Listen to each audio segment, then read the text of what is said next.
Northwest Liberty News, picking the lock on the shackles of tyranny.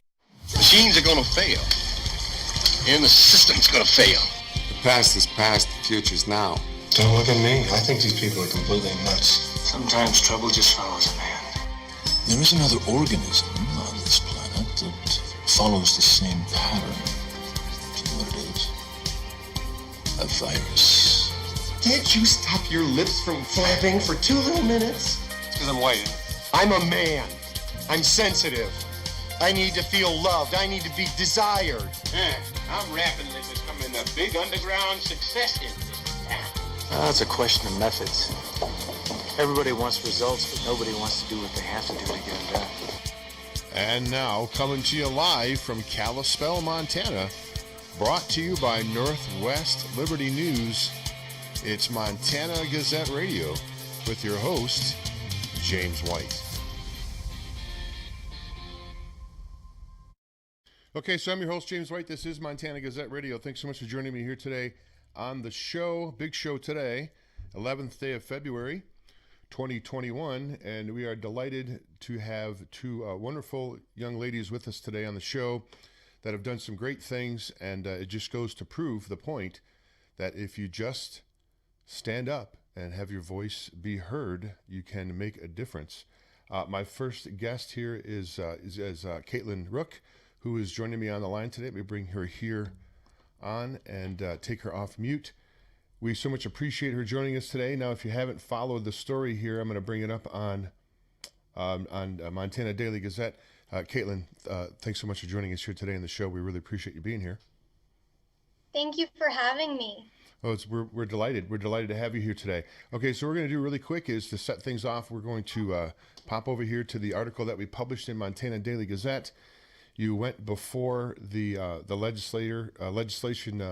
Montana legislature, I should say, and you are a staunch pro-life advocate, and you got a chance to go in front of the Montana legislature and say your piece, which is a great thing about, we are the government, we are the people. The people is are the government. So it's really good to see that people like yourself, especially at your age, are actually realizing that and standing up, making a difference. So with that as a backdrop, tell us, if you can, set the stage for us. How did you get, first of all, how did you get selected, or what made you decide to do that? Is it something you went on your own? Was there a group? Do you represent a group, or what was it like being there, speaking in front of the Montana legislature? Please, over to you. Sure. So I really got involved with the pro-life movement when I was first born. My brother and I were both adopted by our wonderful parents, and I've been pro-life for as long as I can remember. When I first started to realize that there was like a different side to what I believed in, and people were pro-choice or pro-abortion, I definitely have always been kind of an outsider, and most kids my age are definitely kind of leaning more left or pro-choice. So it's definitely been a bit harder for me to feel confident in sharing my views, just because of how much I am opposed or get backlash. But I got involved with Students for Life of America this past fall, and I also got involved with Pro-Life Helena this past fall. And those groups kind of informed me from the legislature that there were going to be some pretty amazing pro-life bills going through. And they asked me if I wanted to go testify. And I was like, what do you mean? Like, I can go talk to the legislature? I was so unaware of all of these opportunities until Pro-Life Helena was like, you can actually do these things. And I was like, really? You want me? I'm 16. I'm a student. You want me to go share what I think? And so I was kind of shocked, and I was like, okay, I guess I'll go see what it's like. So I was joined by Freeman Marshall, who runs Students for Life at MSU, and Lucia Marood, who is the Pacific Northwest Regional Coordinator for Students for Life. They both came to Helena in January when these 4 bills were first heard in the House Judiciary Committee. And I also joined them, and At first, I was definitely very nervous. I was like, oh my goodness, this is like one of the most important committees in the legislature. There's all these representatives at this big table. They're all looking at me. I have this little microphone in front of me, and I'm supposed to just tell them what I think. So at first, I'm a little nervous, but then I kind of get rolling and I kind of start talking, and it just kind of felt so natural to me. It felt like I was just supposed to be saying what I'm saying and speaking up for the unborn because they don't have a voice that they can use to advocate for themselves. So it was a pretty amazing experience. And I was even more shocked after the hearing ended and some of the representatives and other people who were at the hearing, they started coming up and talking to me, and they were like saying I did a really good job. And it was really cool. And I especially was so happy when Representative Derek Skees came up to me because I definitely look up to him a lot. And he said I did a really good job. And then I got to actually go to the House floor session when these bills were being debated on the House floor, which was so cool because I had never gotten to go to a floor session before. And Representative Skees actually introduced me to the House, which is definitely a moment I'm never going to forget. It was so amazing. And I got to see those bills pass there. And then they went over to the Senate, and then I testified again in front of the Senate Judiciary Committee for the same 4 bills.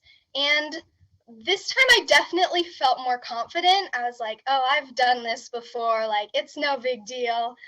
So I definitely think I was able to express myself a little bit better the second time I testified, just because I feel like I was more confident and more prepared, which was really amazing. And then after that, Senator Teresa Manzella came up to me and she was saying I did a really good job. And again, I was super honored by that. And some of the other amazing representatives and the sponsors of the bills are all such amazing people.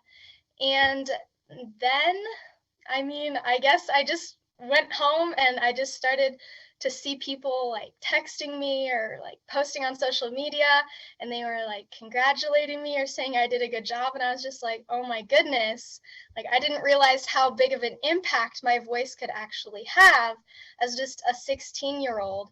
And so it's pretty amazing, and I'm super excited because I get to testify again on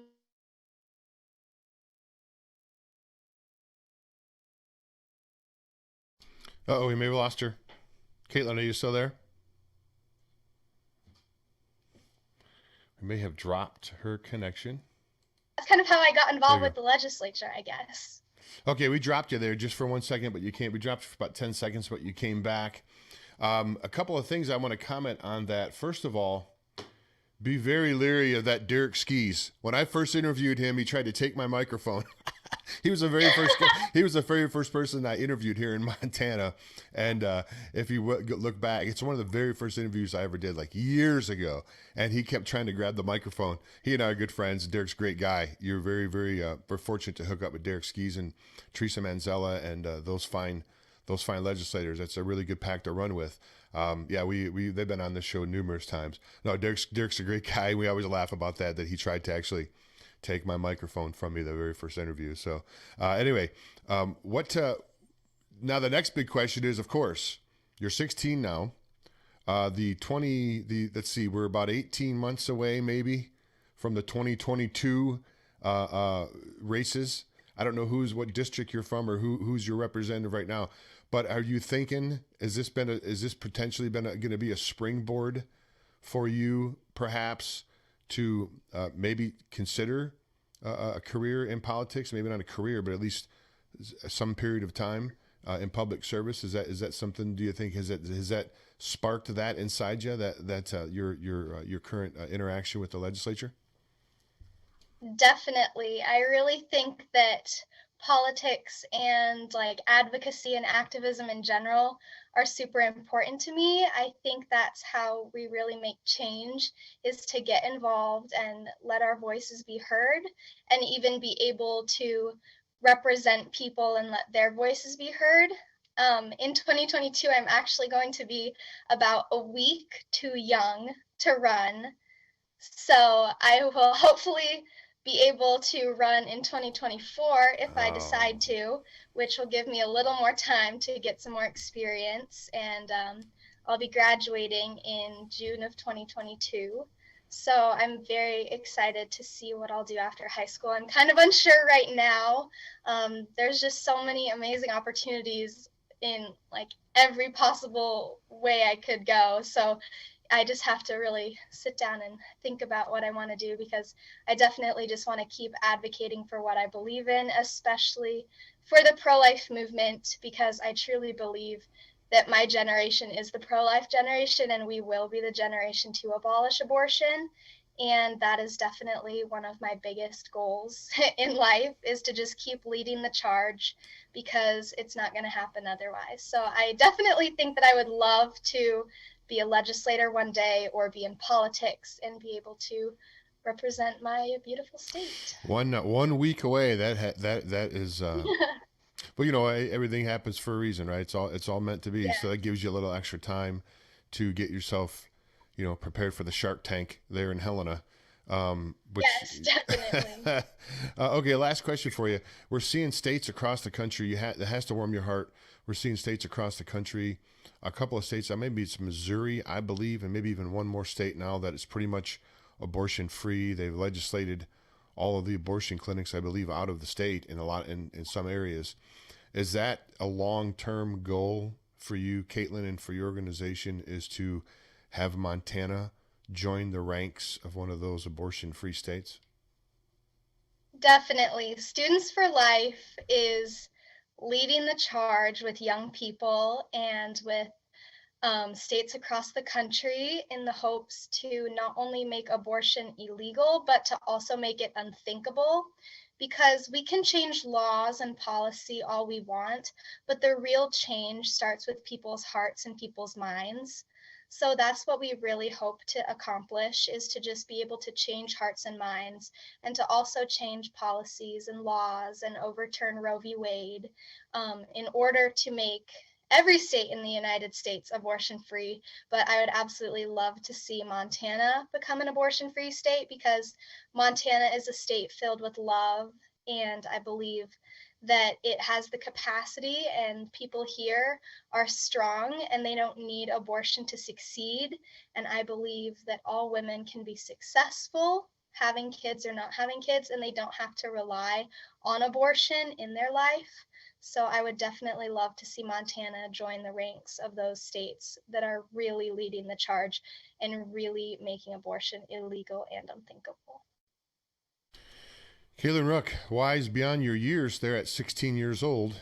Thanks so much for doing what you do and being an advocate for the unborn. And you're correct. You, as you put it earlier, there's no one there to advocate for them. It has to be us, because they just can't do it. And we certainly commend your efforts, and you're an inspiration to young and old alike. And thank you so very much for taking time from your class schedule to come here on the show today. We certainly do appreciate that. Is there anything that you wanted to say? I try to always give a guest an opportunity to give out any websites if they want to before they go, or is there anything lastly that you want to say before we close down the interview? Sure, there is actually one thing. Another group I'm involved with here in Helena is Turning Point USA. And our Turning Point USA and Students for Life are co-hosting an event on April 24th. The location is still TBA. It's either going to be outside the state capitol building or at Kleffner Ranch.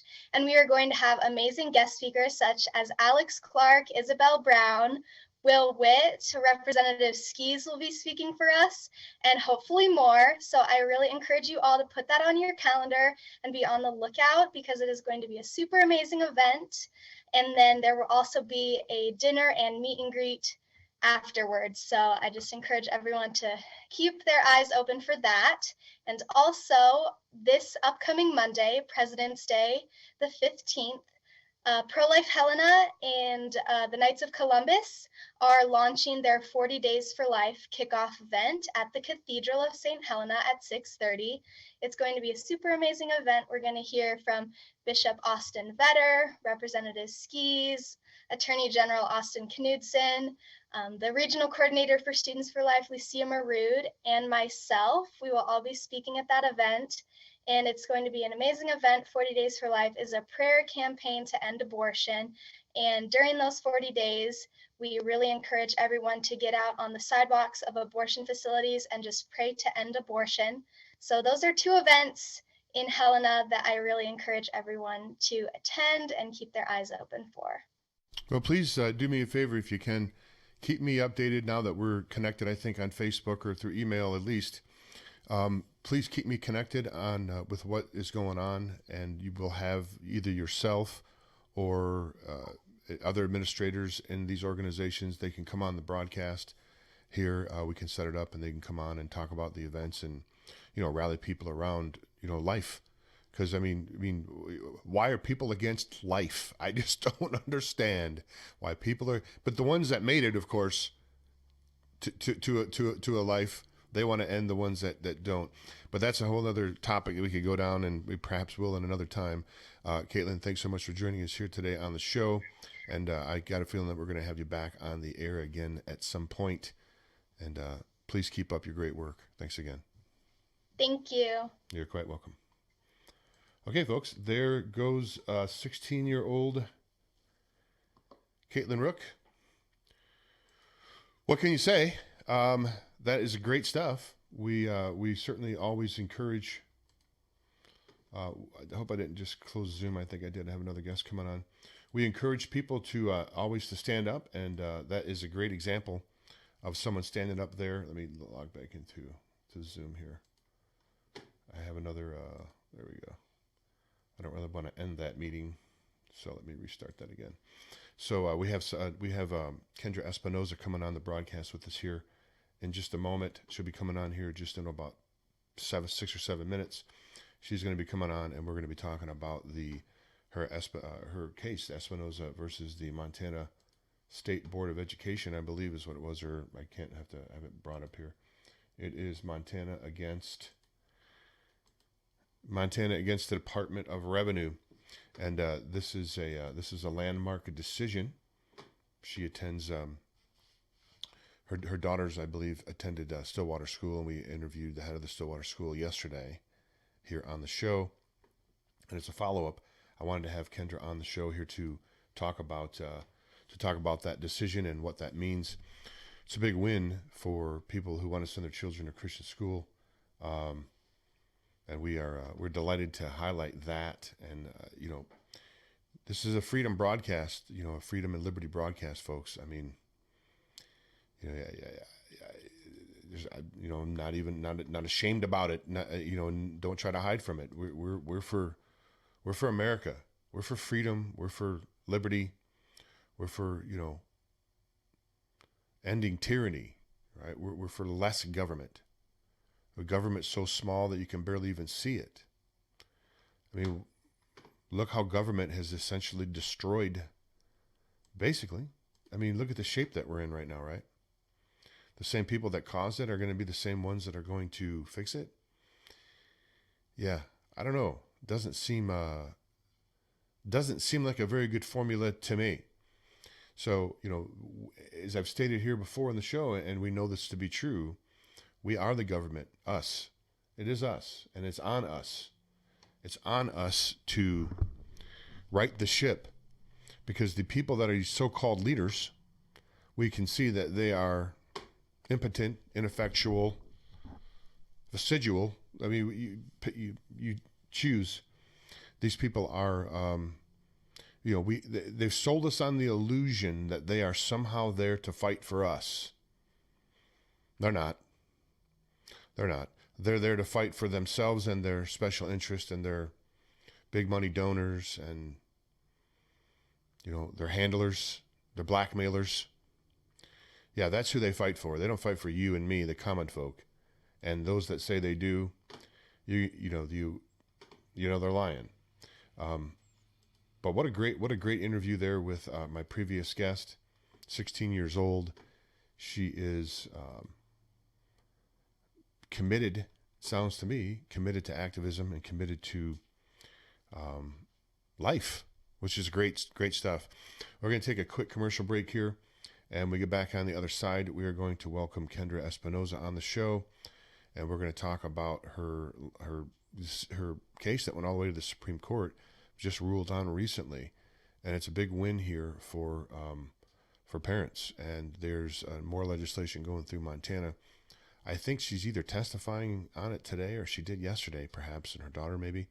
Anyway, she'll catch us up on all that when she comes on the show here momentarily. We're going to take again a quick break here, and when we come back, we'll pick up the show with her. If you want to support this show, you can support our sponsors.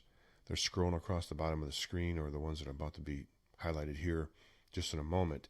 If you could, please just hit the like button and share this around to as many folks as you can, especially if you're in Montana. We certainly do appreciate all your support. And, it's a labor of love for those that love freedom. And, it's not a big money venture, believe me. So we do it because we have children and because we care for humanity. So we do appreciate you looking in, and we'll be back after these brief messages with our guest, Kendra Espinoza, here on Montana Gazette Radio. If you like classic cars, exceptional service, and a money-back guarantee, then the Corner Shop in beautiful downtown Kalispell is the place for you. Whether it's an oil change, engine diagnostic, suspension work, or brakes all around, the Corner Shop has you covered. With expert technicians and a free consultation on all services, you can't go wrong with the Corner Shop. Did I mention the classic cars? While you're waiting for your expert service to be performed, take a stroll through the showroom to see Kalispell's smoothest collection of classic cars. The Corner Shop is conveniently located at 1212 South Main, just south of the courthouse. The Corner Shop is open Monday through Friday from 8 a.m. till 5 p.m., so drop by for an appointment or call 755-7777. That's 755-7777.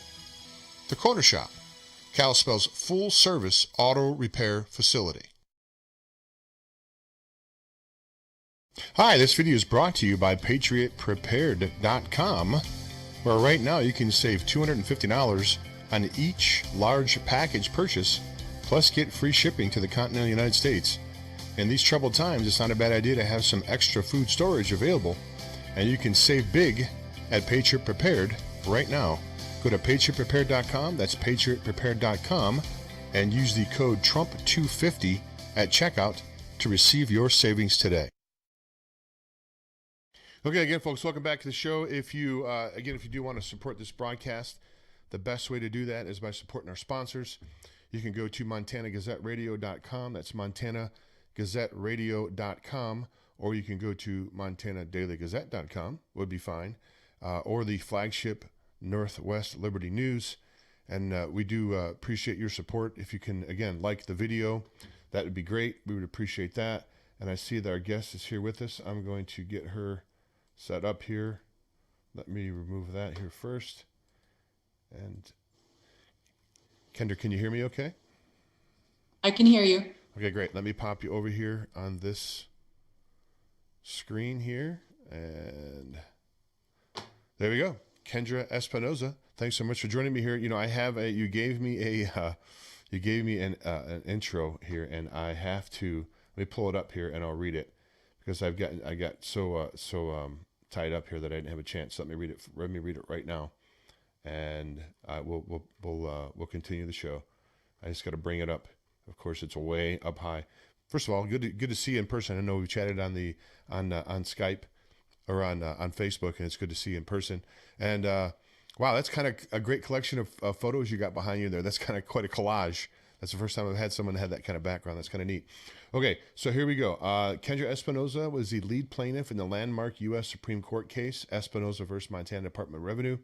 She's a hardworking single mother of 2 daughters who have attended Stillwater Christian School for the past 6 years. As recipients of Montana's Education Tax Credit Program, they understand the importance of having a robust scholarship program available, ensuring that all parents have the ability to choose the school that best fits their children's needs, regardless of income level.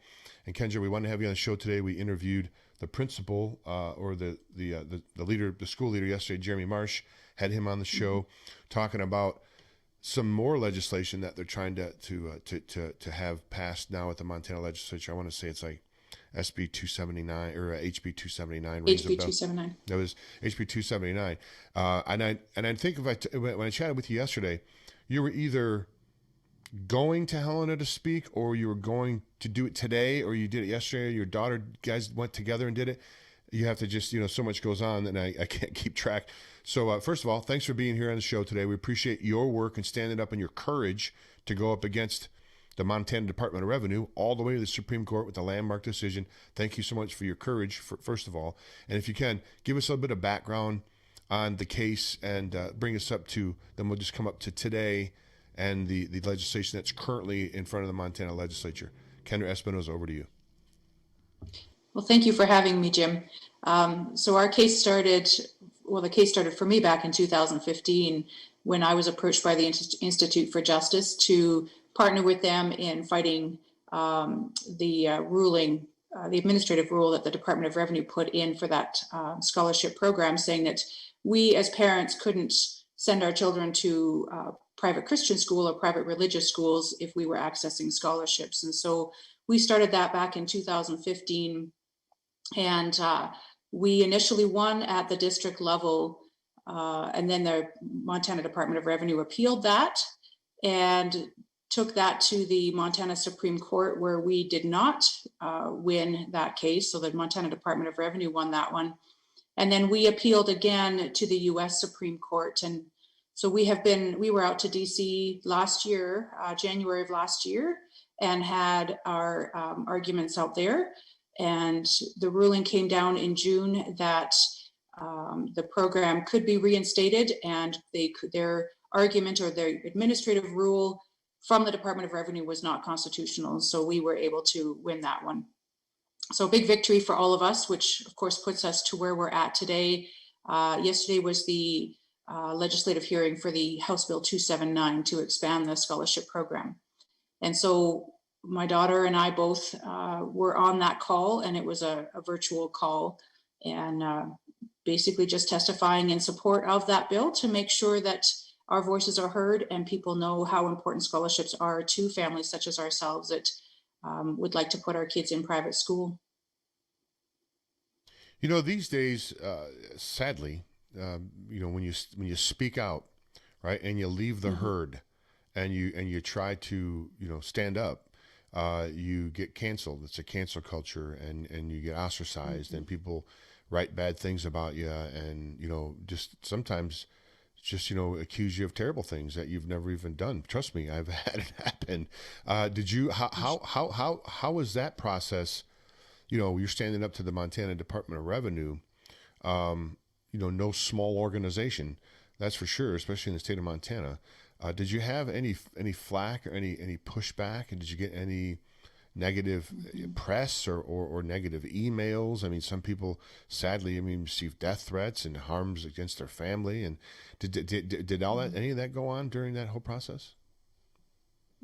I wouldn't say that, no, I didn't have it to that degree. I did receive messages from people that I didn't know through Facebook Messenger, people that had looked me up and were harsh, said some pretty hurtful things and concerning things, and I would just block them. But certainly the media has their slant to things, and they would try to drive things a certain direction. So I had to be very careful what I said and who I said it to, and remember the audience I was speaking to at the time when I was doing all those interviews. I know that there's a lot of negative publicity to this case, and there's a lot of different feelings about it, and strong feelings one way or another. And we've just learned to not look at the negative, just to continue to push through, to remember why we're doing this and why it's so important, and to remember that we are right. And having won this case, we know that it is constitutional, and there is no question about that. And so we can continue to push forward despite arguments to the contrary. I don't pretend to be intimately familiar with it, but from what I have been able to gather to this point, it almost seemed like before you won your Supreme Court case there, it almost smacked of like religious persecution, it's seemingly, because they wanted to limit Christian schools. I think I remember talking to Jeremy Marsh yesterday. I think they said that, the most that a Christian student could get would be like $500. That was like the maximum. That was like the big, that was a big amount for the scholarship. Where other places were getting much more than that.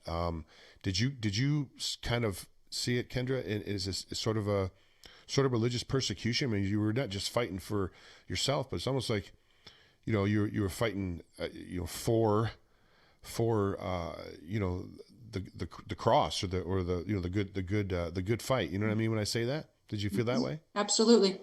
So the whole case itself really was based on religious persecution to some degree, because the ruling from the Department of Revenue was, well, if you're going to send your children to a private religious school, you cannot access these funds because you're choosing a school that is religious. That was the crux of the persecution right there. The $500 scholarship was across the board, and that was the max that they were able to give to anybody or to any student, simply because that's all the funds that were available at the time. If this program is expanded with this new House bill, the funds will be there for a much greater, a much larger scholarship for students who want it, regardless of whether that be a Christian school or a non-Christian private school. And I don't pretend that you would expect that you would know this, all the the intimate details of it. But we have noticed that, I think at first they said when the whole COVID thing happened last year, a lot of parents went to homeschooling. And at one point it was 60-something% of the parents went to homeschooling, I think because they were forced to. But I think those numbers leveled off to right back around 35%, which is a huge number of people that were in an organized school in that sense last year are now in a homeschool environment this year. Does the homeschooling, I mean, homeschooling is legitimate schooling. It's not like it's not fake schooling. I mean, children really learn. Matter of fact, if you see all these spelling bees and these contests at these high school contests, the homeschooler wins like most of the time, if you want to know the truth. Is there any homeschooling provision, do you know, involved in this? Is that going to be something that is now going to be honored as well, or is that a whole nother fight that has to be fought? I think that's an entirely new issue that could be brought up later, and there might be time or availability for that. But that isn't affected at this point. Really, it's just the private schools. And you're absolutely right that I think that it's the one-on-one individual attention that specifically meets a child's needs, and that personality of that child is what propels that child to do better and to excel, versus a child being at the public school where they sort of feel like they've just become a number, a face in a sea of other children. They don't have that individual attention. And so the benefit for us of having been at Stillwater Christian School is, again, that smaller class size and that individual attention from the teachers towards the children. And so that does make a big difference. But hopefully in time, there is provision for that, to make some allowance for homeschoolers. That would be good. I just had Kaitlyn Ruch on the line here just before you came on. 16 years old, going in front of the Montana legislature, staunch pro-life advocate, and now has really sort of caught her groove, if you will, and now she is joining up with other organizations that are pro-life and pro-liberty and pro-freedom. She made a mention about her generation being the one that's going to affect change. Do you see that, Kendra? You talked about your own daughter going with you to I don't know how old she is. I would imagine probably roughly around that same age in their teens as mine are. Do you see that her generation, that 16, 17, 15-year-old generation, from what you've seen, are you seeing that generation, as she stated on the interview just now, do you see them being a force for change? I mean, are you seeing that sort of that mindset go over, sweep over that generation from what you can tell? I do agree. My daughter is 15, and when I asked her if she would be willing to testify, she immediately said yes, she would. And I was a little bit surprised by that, but I also know that her generation is starting to really pay attention, and what they're seeing are their freedoms being taken away and their rights being taken away. And that's pushing them to want to make a difference, to speak up and stand up and say, no, this isn't the country that our parents and grandparents once knew and the liberties that they had, we don't have those anymore. We could potentially lose all of those. And so they're willing to stand up and be a voice and speak out against the policies that are so that push them down, I guess. Tyrannical is the word that I'm thinking. Mm-hmm. It's the word that comes to mind for me. Okay, Kendra, let us know if you can. What do you have anything coming up? I know it sounds like you're sort of swinging into the activism mode, which right now is the time to do it because it's the legislative session right now is going on for another couple of months anyway. Mm-hmm. So if you're going to become active, folks, in 2021, now is the time to do it because your time will be running out here pretty soon until the next vote and all that stuff goes on.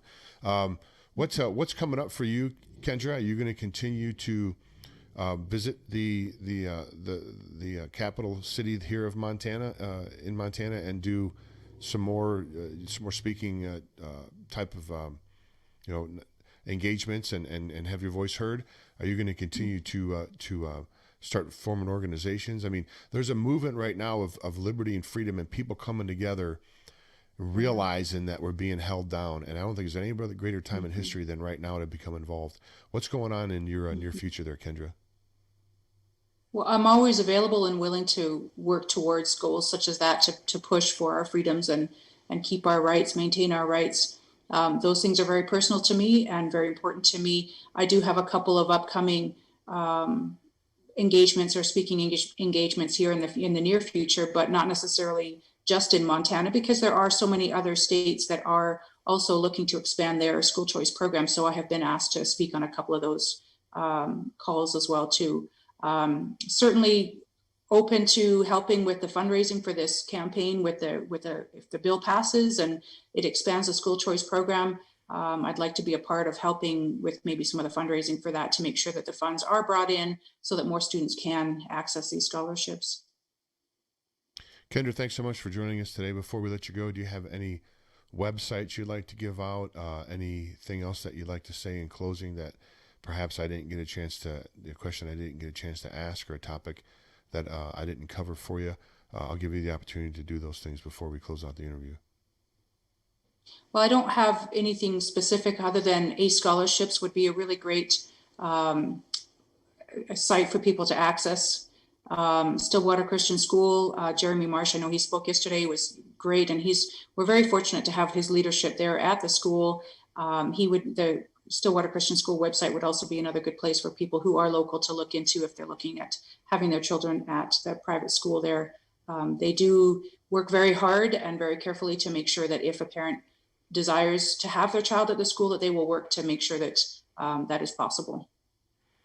Kendra Espinoza, we so much appreciate your courage, as we stated earlier, for standing up.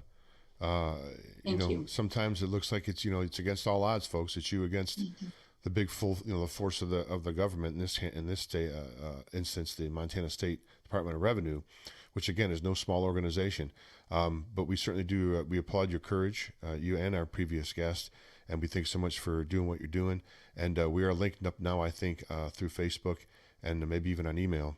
If you want to reach out to me, if something comes up or something newsworthy, comes up that you want to talk about, certainly just reach out to me and I'll have you back on the show or whatever it takes. So with so much. Thank you, Jim. You're welcome, Kendra. Thanks so much for coming today. We appreciate it. Appreciate it. Thanks. Yeah, welcome. Bye now. Okay, folks, there goes Kendra Espinoza. We so much appreciate her being on the show today. Two great guests today, two fantastic guests that are out there. They are out there doing it. And we've talked about that so many times here on the show, folks. I mean, both of the guests today, I don't know if you noticed or not. I mean, I took note of the fact that they're either one of them are wearing superhero costumes. They didn't have capes on. I didn't notice any superpowers that they were exhibiting during the interview. Perhaps I missed it. If you saw it, please send me a message and let me know. But they're regular folks like you and me. And what they've done is they've stood up and they have decided to speak out. And they are making change. And I mean, my last guest there, Kendra, her case went all the way to the Supreme Court. Right here in Montana. And it's not a big town here in Kalispell. It's growing. but it's not a thriving metropolis by any means. I mean, this is a 25, 30,000 people here, maybe, as I said, growing. But at any rate, it doesn't matter. It doesn't matter, because you as an individual have power if you just exercise it. You just stand up. And we just so much appreciate, especially our first guest, Kaitlyn, at 16 years old. Hopefully she's an inspiration to other 15, 16, 17-year-olds to get up and stand up for truth and freedom and liberty, folks, because they're going to take it from us if we don't defend it. I think you see that now. I hope you see that now. There's no other choice at this point. There's no waiting on the sidelines to see what happens. It's happening. We appreciate you looking in here on the show. I'm very thankful to both our guests today. And they're welcome back here anytime. If you want to support this show, you can go to northwestlibertynews.com. Click on the Support Independent News button there at the top. And you can go to Patreon, become a Patreon, or go to GoFundMe and type in Support Truth and News. We do appreciate your support. If you want to check out the daily dose of truthful news here in Montana, online anyway, you can go to montanadailygazette.com, montanadailygazette.com. I'm working on an article right now I'll be posting with my interview that I had with Attorney General Austin Knudsen yesterday. It's about a 10-minute interview I had with him here on the show, recorded, and I'm going to release it here with an article on Montana Daily Gazette here shortly. So check that out. We do appreciate you looking in. And I may be coming back with another 2-hour broadcast here at some time today. Really considering doing that. I'll send out the announcement if I do. Thanks so much for looking in. Again, MontanaGazetteRadio.com, MontanaDailyGazette.com, or NorthwestLibertyNews.com. And for MontanaDailyGazette.com, this is James White saying bye now.